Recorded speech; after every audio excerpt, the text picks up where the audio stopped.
तू आता सांग.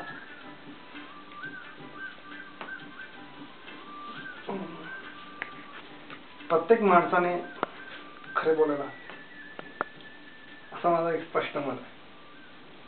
हा कधी कधी ठीक आहे, म्हणजे गरज पडली तर खोटं बोलायला हवं, पण नॉर्मली खरं बोलायला हवं.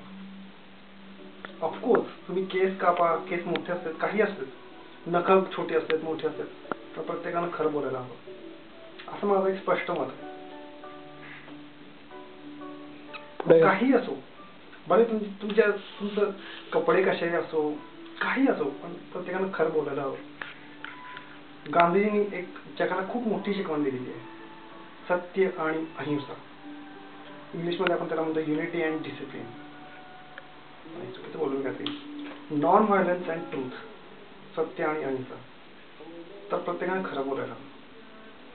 बरे तुम्ही ट्युशनची फी भरा, तुम्ही फॉक्युशनमध्ये असा RWT वाल्यांसाठी ठीक आहे, त्यांच्यासाठी वेगळे रूल्स असतात, पण नॉर्मल खरं बोलायला हवं प्रत्येकाने.